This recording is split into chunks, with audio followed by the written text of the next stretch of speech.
स्वामी कार्तिकेय और गणेश की बाल लीला, दोनों का परस्पर विवाह के विषय में विवाद, शिव जी द्वारा पृथ्वी परिक्रमा का आदेश, कार्तिकेय का प्रस्थान, गणेश का माता पिता की परिक्रमा करके उनसे पृथ्वी परिक्रमा स्वीकृत कराना, विश्व रूप की सिद्धि और बुद्धि नामक दोनों कन्याओं के साथ गणेश का विवाह और उनसे क्षेम तथा लाभ नामक के 2 पुत्रों की उत्पत्ति, कुमार का पृथ्वी परिक्रमा करके लौटना और शुद्ध होकर क्रौंच पर्वत पर चले जाना, कुमार खंड के श्रवण की महिमा।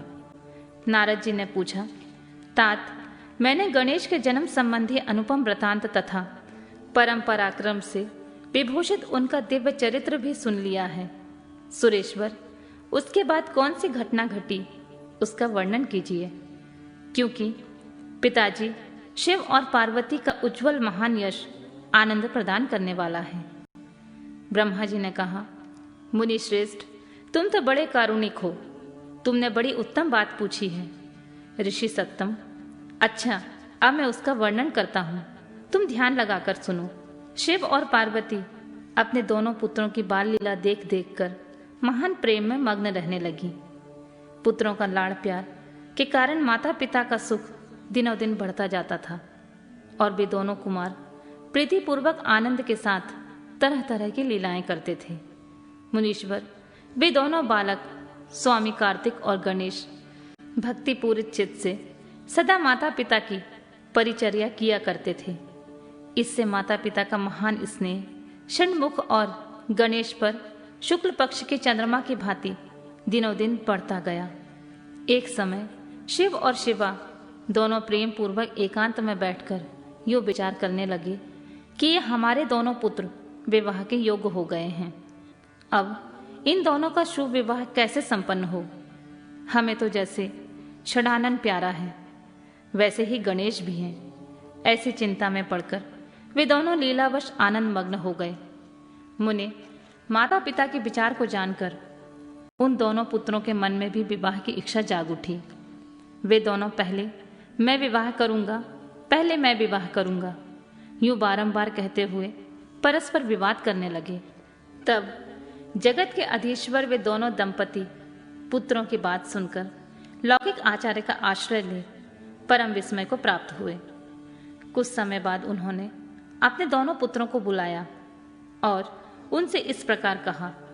शिव पार्वती बोले, सुपुत्रों, हम लोगों ने पहले से ही ऐसा नियम बना रखा है जो तुम दोनों के लिए सुखदायक होगा। अब हम यथार्थ रूप से उसका वर्णन करते हैं, तुम लोग प्रेम पूर्वक सुनो। प्यारे बच्चों, हमें तो तुम दोनों पुत्र समान और प्यारे हो, किसी पर विशेष प्रेम हो ऐसी बात नहीं है। अतः हमने तुम लोगों के विवाह के विषय में एक ऐसी शर्त बनाई है जो दोनों के लिए कल्याणकारी है। वह शर्त यह है कि जो पृथ्वी की परिक्रमा करके पहले लौट आएगा उसी का शुभ विवाह पहले किया जाएगा। ब्रह्मा जी कहते हैं, मुने, माता पिता की यह बात सुनकर शरजन्मा महाबली कार्तिकेय तुरंत ही अपने स्थान से पृथ्वी की परिक्रमा करने के लिए चल दिए, परंतु अगाध बुद्धि संपन्न गणेश वहीं खड़े रह गए।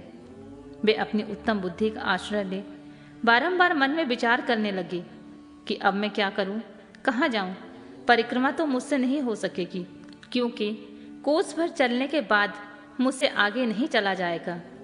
फिर सारी पृथ्वी की परिक्रमा करके मैं कैसे सुख प्राप्त कर सकूंगा। ऐसा विचार कर गणेश जी ने जो कुछ किया उसे सुनो। उन्होंने अपने घर लौटकर विधि पूर्वक स्नान किया और माता पिता से इस प्रकार कहा। बोले, माताजी और पिताजी, मैंने आप लोगों की पूजा करने के लिए यहाँ 2 आसन स्थापित किए हैं। आप दोनों इस पर विराजिए और मेरा मनोरथ पूर्ण कीजिए। ब्रह्मा जी कहते हैं, मुने, गणेश जी की बात सुनकर पार्वती और परमेश्वर उनकी पूजा ग्रहण करने के लिए आसन पर विराजमान हो गए। तब गणेश जी ने उनकी विधि पूर्वक पूजा की और बारंबार प्रणाम करते हुए उनकी 7 बार प्रदक्षिणा की। बेटा नारद, गणेश तो बुद्धि सागर थे ही। वे हाथ जोड़कर प्रेम मग्न माता पिता की बहुत से प्रकार से स्तुति करके बोले, हे माता, तथा हे पिताजी, आप लोग मेरी उत्तम बात सुनिए और शीघ्र ही मेरा शुभ विवाह कर दीजिए। ब्रह्मा जी कहते हैं, मुनि, महात्मा गणेश का ऐसा वचन सुनकर वे दोनों माता पिता महाबुद्धिमान गणेश से बोले। शिव ने कहा, बेटा, तू पहले कानूनों सहित इस सारी पृथ्वी की परिक्रमा तो करा। कुमार गया हुआ है, तू भी जा और उससे पहले लौटा, तब तेरा विवाह पहले कर दिया जाएगा। ब्रह्मा जी कहते हैं, मुने, नियम पारायण गणेश माता पिता की ऐसी बात सुनकर कुपित हो तुरंत बोल उठे। गणेश जी ने कहा, हे माता जी तथा हे पिताजी, आप दोनों सर्वश्रेष्ठ, धर्मरूप और महाबुद्धिमान हैं। अतः धर्मानुसार मेरी बात सुनिए। मैंने 7 बार पृथ्वी की परिक्रमा की है, फिर आप लोग ऐसी बात क्यों कह रहे हैं? ब्रह्मा जी कहते हैं, मुने, शिव पार्वती तो बड़े लीलानंदी ही ठहरे। वे गणेश का कथन सुन लौकिक गति का आश्रय लेकर बोले। शिव पार्वती ने कहा, पुत्र, तूने समुद्र पर्यंत विस्तार वाली बड़े बड़े कानूनों से युक्त इस सप्तद्वीपवर्ती विशाल पृथ्वी की परिक्रमा कब कर ली? ब्रह्मा जी कहते हैं, मुने, जब शिव पार्वती ने ऐसा कहा तब उसे सुनकर महान बुद्धि संपन्न गणेश बोले। गणेश जी ने कहा, माताजी एवं पिताजी, मैंने अपनी बुद्धि से आप दोनों शिव और पार्वती की पूजा करके प्रदक्षिणा कर ली। अतः मेरी समुद्र पर्यंत पृथ्वी की परिक्रमा पूरी हो गई है। धर्म के संग्रह भूत वेदों और शास्त्रों में जो ऐसे वचन मिलते हैं वे सत्य हैं अथवा असत्य। वे वचन है कि जो पुत्र माता पिता की पूजा करके उनकी प्रदक्षिणा करता है उसे पृथ्वी परिक्रमा जनित फल सुलभ हो जाता है। जो माता पिता को घर पर छोड़कर तीर्थ यात्रा के लिए जाता है वह माता पिता की हत्या से मिलने वाले पाप का भागी होता है, क्योंकि पुत्र के लिए माता पिता का चरण सरोज ही महान तीर्थ है। अन्य तीर्थ तो दूर जाने पर ही प्राप्त होते हैं, परंतु धर्म का साधन भूत यह तीर्थ तो पास में ही सुलभ है।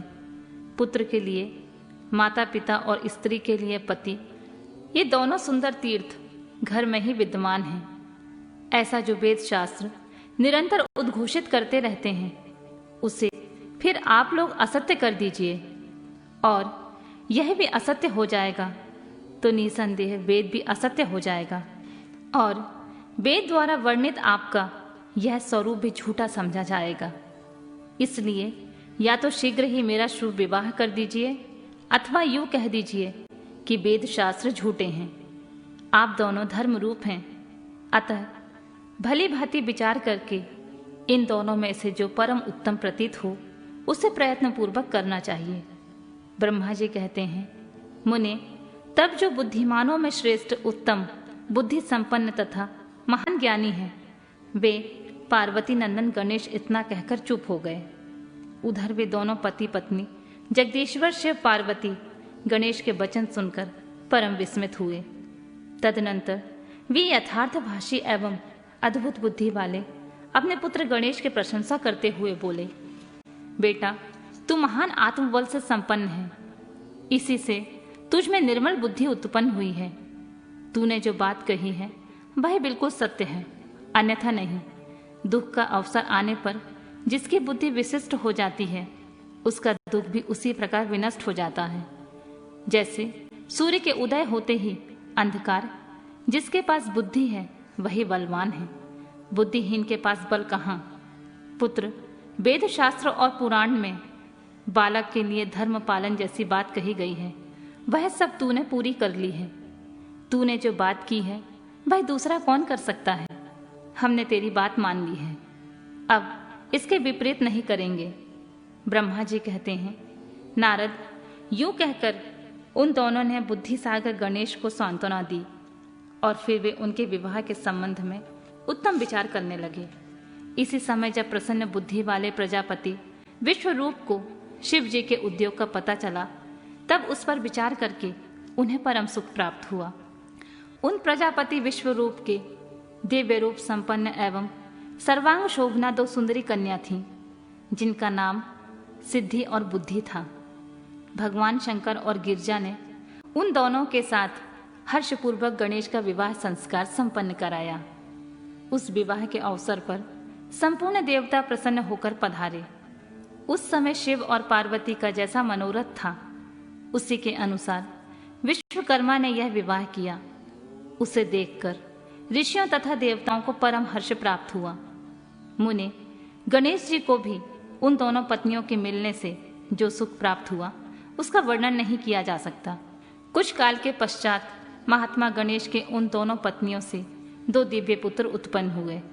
उनमें गणेश पत्नी सिद्धि के गर्भ से क्षेम नामक पुत्र पैदा हुआ और बुद्धि के गर्भ से जिस परम सुंदर पुत्र ने जन्म लिया, उसका नाम था लाभ। इस प्रकार जब गणेश अचिंतन सुख का भोग करते हुए निवास करने लगे, तब दूसरे पुत्र स्वामी कार्तिकेय पृथ्वी की परिक्रमा करके लौटे। उस समय नारद जी ने आकर कुमार स्कंदन को सब समाचार सुनाए।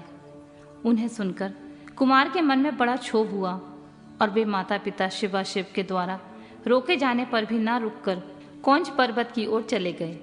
देवर्षि उसी दिन से शिव पुत्र स्वामी कार्तिकेय का कुमारत्व कुंवारापन प्रसिद्ध हो गया। उनका नाम त्रिलोकी में विख्यात हो गया। वह शुभदायक, सर्व पापहारी, पुण्यमय और उत्कृष्ट ब्रह्मचर्य की शक्ति प्रदान करने वाला है। कार्तिक की पूर्णिमा को सभी देवता, ऋषि, तीर्थ और मुनीश्वर सदा कुमार का दर्शन करने के लिए कौंज पर्वत पर जाते हैं। जो मनुष्य कार्तिकी की पूर्णिमा के दिन कृतिका नक्षत्र का योग होने पर स्वामी कार्तिकी का दर्शन करता है, उसके संपूर्ण पाप नष्ट हो जाते हैं और उसे मनोवांछित फल की प्राप्ति होती है। इधर स्कंद का बिछोह हो जाने पर उमा को महान दुख हुआ। उन्होंने दीन भाव से अपने स्वामी शिव से कहा, प्रभु आप मुझे साथ लेकर वहां चलिए। तब प्रिया को सुख देने में निमित्त भगवान शंकर स्वयं अपने एक अंश से उस पर्वत पर गए और सुखदायक मल्लिका अर्जुन नामक ज्योतिर्लिंग के रूप में वहां प्रतिष्ठित हो गए। वे सत्पुरुषों की गति तथा अपने सभी भक्तों के मनोरथ पूर्ण करने वाले हैं। वे आज भी शिवा सहित उस पर्वत पर विराजमान हैं। बेटा नारद, वे दोनों शिवा शिव भी पुत्र स्नेह से विहल होकर प्रत्येक पर्व पर कुमार को देखने के लिए जाते हैं।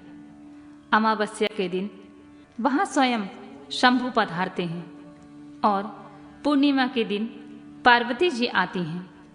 मुनीश्वर, तुमने स्वामी कार्तिकेय और गणेश जी का जो जो वृतांत मुझसे पूछा था, वह सब तुमसे मैंने कह सुनाया।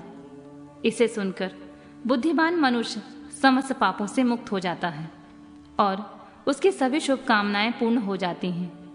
जो मनुष्य इस चरित्र को पढ़ता है अथवा पढ़ाता है एवं सुनता है अथवा सुनाता है, निसंदेह उसके सभी मनोरथ सफल हो जाते हैं। यह अनुपम आख्यान पापनाशक, कीर्तिप्रद, सुखवर्धक, आयु बढ़ाने वाला, स्वर्ग की प्राप्ति कराने वाला, पुत्र पौत्र की वृद्धि कराने वाला, मोक्षप्रद, शिव जी के उत्तम ज्ञान का प्रदाता, शिव पार्वती से प्रेम उत्पन्न करने वाला और शिव भक्ति वर्धक है। यह कल्याणकारक, शिव के आदित्य ज्ञान का दाता और सदा शिवमय है।